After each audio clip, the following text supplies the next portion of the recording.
Hello चाम्स, welcome back. आज हम करने वाले हैं इंग्लिश राइटिंग स्किल में इंटरव्यू क्वेश्चन। देखिए, आपको है ना सेकंड सेक्शन में इंटरव्यू के लिए क्वेश्चंस आते हैं कि आपको क्वेश्चंस लिखने हैं किसी भी एक पर्सनैलिटी पे, उसको क्वेश्चन करना है आपको। ठीक है, तो बहुत से जो स्टूडेंट होते हैं वो कंफ्यूज हो जाते हैं कैसे करना है और क्या करना है। तो मैं आज के आपके लिए बहुत ही सिंपल मेथड लाई हूँ और ये हर क्लास के लिए फ़िट होता है। ठीक है ना।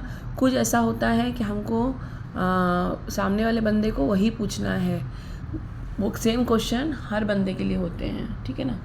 तो हम ये स्टार्ट करते हैं और जैसे जैसे आता जाएगा मैं आपको समझाती जाऊँगी। अब देखिए ये कैसे होता है। Question must be written about 8 to 10 questions लिखने होते हैं। आपको एक बंदे को एक इंटरव्यू के लिए 8 से 10 क्वेश्चन पूछने होते हैं, उससे ज़्यादा नहीं पूछने होते हैं। You are expected to write answers to the question. आपको ये भी पूछा हो जाता है कहीं कहीं पे कि आपको आंसर्स भी लिखने हैं उसके, लेकिन सम ऑफ टाइम सिर्फ क्वेश्चन ही आते हैं कि आपको क्वेश्चन पूछने हैं। क्वेश्चन कैसे होते हैं तो WH फॉर्म में, यानी हु, हाउ और वाई, व्हाट, है ना।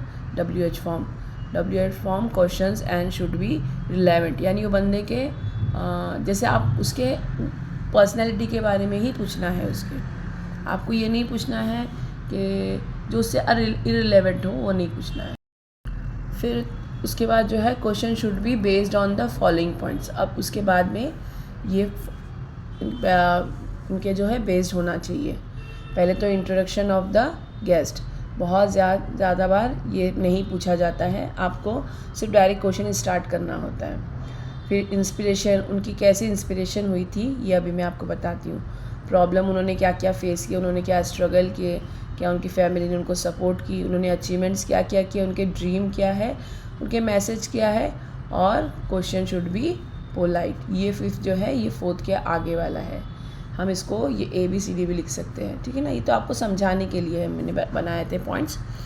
देख लेते हैं कि ये आपको ये पॉइंट्स ध्यान में रखने हैं और अब क्वेश्चन की तरफ चलते हैं। तो देखिए ये इंटरव्यू क्वेश्चन है जो 4 मार्क्स का आ जाता है आपकी राइटिंग स्किल में। तो ये यूज़फुल है हर क्लास के लिए, और आप अच्छे से अगर इसको याद करके जाएंगे तो आपको फुल मार्क्स मिल सकते हैं। बहुत से बच्चों को इंग्लिश में प्रॉब्लम होती है कि वो अपने से सेंटेंस नहीं बना पाते हैं। तो इसमें से अगर आप क्वेश्चंस याद कर लेंगे कि कैसे करना है तो आप लिख सकते हैं। हर बार हम जो है आंसर्स याद करते हैं क्वेश्चन के, लेकिन इसमें जो है आपको क्वेश्चंस ही याद करने हैं। So let's start. पहले तो हम जो सामने वाला पर्सनैलिटी आई है, सर है या मैम है, उनको हम वेलकम करेंगे। तो हम क्या लिखेंगे, सर और ma'am welcome in this interview session. पहला है what is the turning point of your life. आपने ये कैसे करने का सोचा, क्योंकि वो अब सक्सेस है ना, तो कभी ना कहीं तो उन्होंने स्ट्रगल किया होगा, कहीं से उनका स्टार्टिंग पॉइंट होगा। जब हम स्टार्ट करते हैं कुछ भी तो नंबर 0 होता है, तो ये हमारा टर्निंग पॉइंट होता है जब हम अच्छी तरह से अचीवमेंट कर लेते हैं। ठीक है ना। कुछ कामयाबी की तरफ बढ़ने के लिए कुछ ना कुछ स्ट्रगल करना होता है। दूसरा है how did you come into this field. अब वो किसी फील्ड से हो सकता है, चाहे वो स्पोर्ट्स पर्सन हो, चाहे वो कोई उसको जो है फर्स्ट प्राइज़ मिला हो, या उन्होंने अकेडमिक में फ़र्स्ट आए हों। ठीक है ना। ये कुछ भी फील्ड हो, तो उनकी फील्ड कोई भी हो सकती है। तो हम ये भी क्वेश्चन लिख सकते हैं हर किसी के लिए, ये भी क्वेश्चन हम हर किसी के लिए लिख सकते हैं। फिर उनको इंस्पायर्ड किसने किया था, ये फील्ड में आने के लिए उनको इंस्पायर्ड किया था, ये भी था। 3 पॉइंट हम किसी के साथ भी लिख सकते हैं। फिर who is your role model, आपको इंस्पायर किसने किया, आपके रोल मॉडल कौन है जिसको देख के आप इतना आगे बढ़े हो। ठीक है ना। ये समझ में आ रहा है ना आपके। ये 4 तो आराम से याद हो जाएंगे आपको। 5वां आगे की तरफ चलते हैं। तो 5th है how did you keep motivation your self. अभी ऐसा होता है, हम कोई बच्चा फेल हो रहा है, अब उसने सामने वाले को देखा कि वो बंदा पास हो रहा है, हमको चलो उनसे एक बार हम इंस्पायर हो गए, हमने सोचा नहीं इनकी तरह ही हमको मेहनत करना है। लेकिन सिर्फ एक बार सोचने से नहीं होता, अपने आप को मोटिवेशन करना पड़ता है। मोटिवेट करना पड़ता है कि चलो नहीं हमको पढ़ना ही है यार, आज भी करना है, कल भी करना है। रोज़ जब मोटिवेट करेंगे अपने को, तो ही हम आगे बढ़ पाएंगे। तो रोज़ हमको मोटिवेशन करना है। How did you keep motivation yourself, ठीक है।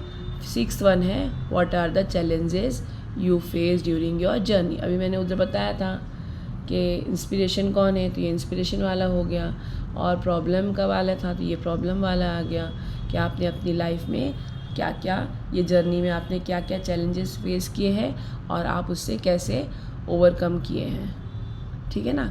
ये हो गया हमारा, वो पॉइंट भी हो गया।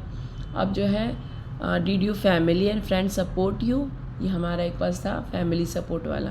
तो आप did you family and friend support you, ठीक है ना, आपके फैमिली फ्रेंड ने सपोर्ट किया आपको। फिर वो 8th वाला है, what is your future plans. अब बंदे ने इतनी मेहनत किया है, यहाँ तक पहुँचा है, तो उसका कुछ फ्यूचर प्लान्स भी होगा ना। जैसे अगर अब 10th में किसी बंदे ने फर्स्ट पोजीशन लाए है आपके कॉलेज में, स्कूल में, तो अब उसका फ्यूचर प्लान क्या है, वो कौन सा स्ट्रीम चूज़ करेंगे, तो इसके बारे में ये पूछा जाता है। और फिर 9th है, what is your message to country और अदर स्टूडेंट। अब देखिए यहाँ पर है सिर्फ एक टर्निंग पॉइंट, आपको ये याद रखना है, वो जो पर्सनैलिटी आई हैं वो किस रिगार्डिंग आई हैं। अगर छोटा सा बच्चा वगैरह है 8, 9, 10 का, तो कंट्री के लिए कुछ नहीं कर रहा है अभी इस वक्त, तो वो अपनी फ्यूचर के लिए, अपने स्कूल के लिए कर रहा है, तो उसको अदर स्टूडेंट पूछना है, जैसे what is your message to other students.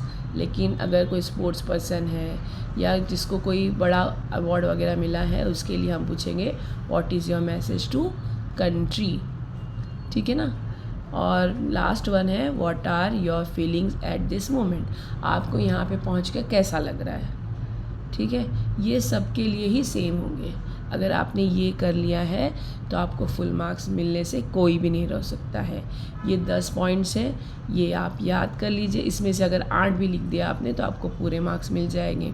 अब लास्ट में एक उनको थैंक यू बोलना है, जैसे हमने स्टार्ट में लिखा था ना कि वेलकम बैक, वेलकम मैं सर और मैम, वैसे इसको यहाँ पे लास्ट में लिखना है, thank you very much for sparing this time for the interview, यानी अपना कीमती वक्त निकालने के लिए शुक्रिया। और हम उनको विश कर रहे हैं, wish you all the best for your future. तो मेरे हिसाब से ये आपको समझ में आ गया होगा बहुत इजीली। हमने इतना जो भी क्वेश्चन पूछे हैं वो बहुत पोलाइटली थे। अब देखिए अचीवमेंट्स उन्होंने क्या किए हैं ये हमने पूछना है। ड्रीम्स जो है हमने, क्योंकि यहाँ पे बताया है ना कि आपने कैसे चैलेंजेस से ओवरकम आए हैं, वही उसका अचीवमेंट है। और ड्रीम उनका यानी फ्यूचर प्लान हो गया, मैसेज वो क्या देना चाहते ये भी हो गया। आप इसमें से अगर 10 है ये, अगर इसमें से 8 भी आप लिख लेते हैं तो आपको पूरे मार्क्स मिल जाएंगे। आपके समझ में आ गया होगा तो अपने फ्रेंड्स के साथ में शेयर करिए, लाइक करना ना भूलिए, मैसेज करिए अगर कोई प्रॉब्लम है तो, और अगर अच्छा लगा तब भी मैसेज करिए ताकि हम इंस्पायर हो सके, आगे और अच्छी वीडियो बना सके आपके लिए। और सब्सक्राइब करना बिल्कुल ना भूलिए। ये जो है आप एग्ज़ाम्स की तैयारी बहुत अच्छे से करिए ताकि अच्छे मार्क्स आए, और अपने मार्क्स भी हमें कमेंट बॉक्स में ज़रूर शेयर करिएगा।